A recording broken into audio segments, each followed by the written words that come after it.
governadores que começam a se articular e parece que até sobem um tom em relação às críticas ao governo Bolsonaro, mas eu tenho visto uma leitura de que isso não atinge de modo algum a popularidade do governo Bolsonaro. Ele tem sido muito feliz em responsabilizar governos e municípios por essa crise gerada na pandemia, sem que isso o atinja. Ele não se torna responsável por tudo isso que está acontecendo. Diante desse cenário, o que é possível fazer?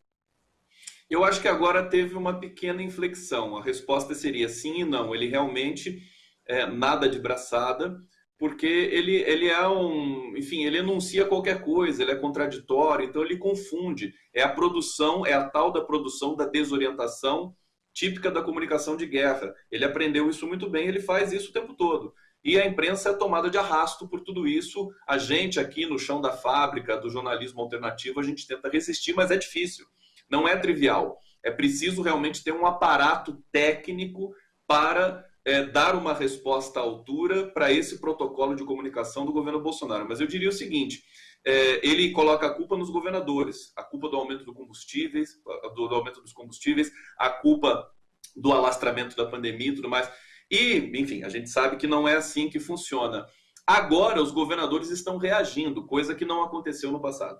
E estão organizados. E estão conversando com as lideranças com as quais eles têm de conversar, como, por exemplo, o presidente da Câmara, que é o Arthur Lira.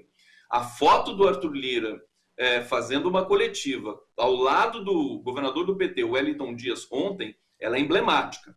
Ela é emblemática. Inclusive, tem uma notícia aqui que está passando, acho que no Globo, nesse momento, que o Bolsonaro já tá começando a ter uma operação abafa para que ele não saia bombardeando os governadores, porque senão pode implodir de uma vez a situação. Pensa só numa coisa, Thalita, e os nossos ouvintes aqui, os nossos internautas.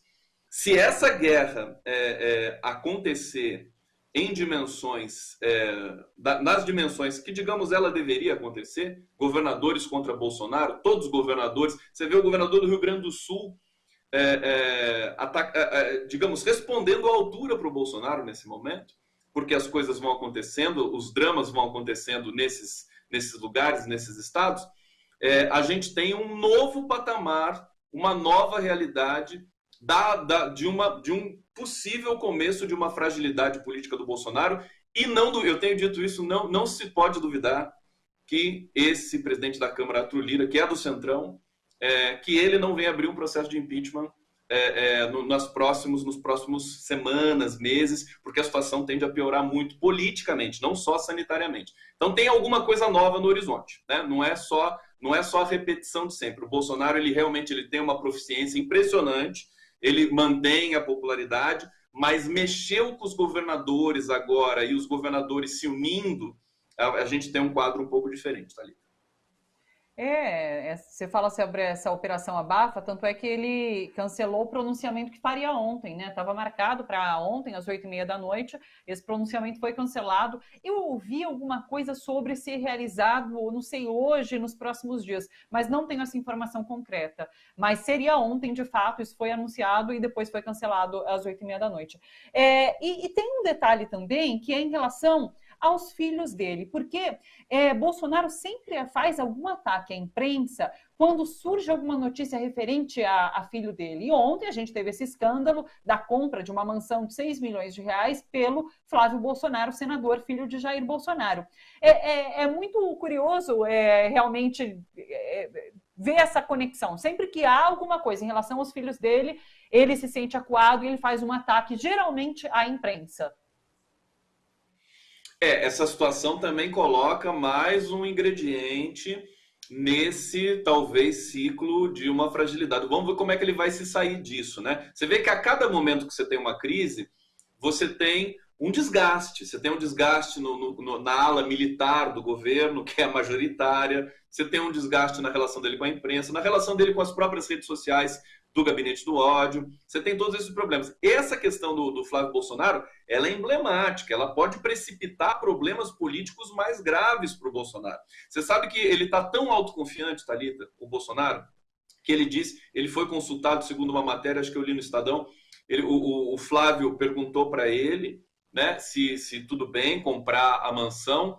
E a resposta do Bolsonaro parece que foi assim: vão fazer um estardalhaço no começo, mas depois passa. Então pode fazer. Então ele está tão autoconfiante. Por quê? Porque, de fato, a imprensa, né, majoritária brasileira de cativeiro, que eu costumo chamar, ela vai lá, investiga mais ou menos, dá a notícia, coloca uma tinta, digamos assim, para pressionar, mas depois esquece.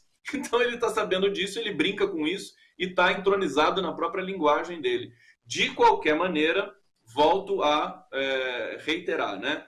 Esse coquetel, Flávio Bolsonaro, governadores, recrudescimento da pandemia, dos mortos, o Brasil passou os Estados Unidos ontem.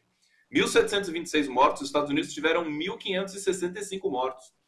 Quer dizer, é gravíssimo, a OMS está preocupada, né, com o Brasil, de o Brasil se tornar aquilo que ele já é, uma bomba biológica, né? As cepas mais agressivas, está todo mundo muito preocupado, Thalita. Então, eu acho que a gente entra num circuito mais tóxico agora do ponto de vista político, né? A gente, certamente, nós teremos oscilações aí, esse mês de março promete ser fortes emoções políticas, lamentavelmente, diante da quantidade de tragédia que vai acontecendo pelo Brasil. É uma perspectiva positiva, e eu digo positiva no sentido de que a gente tem uma crise sanitária e uma crise política que são conectadas. A gente só vai resolver a crise sanitária, ou pelo menos amenizar essa crise, se a gente resolver a política. Resolver a política significa tirar esse governo do poder, porque ele é empecilho para a gente resolver a crise sanitária. Então, há essa perspectiva positiva nesse sentido, diferente de algumas semanas atrás, que a gente via Arthur Lira ali assumindo a Câmara sem nenhuma perspectiva de abertura de impeachment, Bolsonaro se fortalecendo, a pandemia avançando. Então, assim, o que você traz para a gente é pelo menos um caminho ali para a gente prospectar alguma coisa diferente no futuro. Thalita, se você me permite, eu entrevistei o Arthur Lira no sábado, junto com o Grupo Prerrogativas. Uma entrevista longa, de 2 horas e meia, repercutiu bastante. E eu senti, assim, evidentemente estávamos em videoconferência, mas o Arthur Lira, sobretudo com essa movimentação com os governadores, que se deu naquele dia da entrevista, no sábado de manhã, ele já vai criando uma zona de conflito com o Bolsonaro. Isso era muito esperado, né? Era muito esperado que isso acontecesse. Até o Rodrigo Pacheco, que é do DEM, né? Ele acaba sendo mais, acho que, a meu ver, mais tranquilo para o Bolsonaro conduzir, porque já é, digamos assim, alguém que tem conflitos, né? O DEM e o governo, aquela coisa meio ambígua do ACM Neto e tudo mais. Agora, o Centrão é selvagem.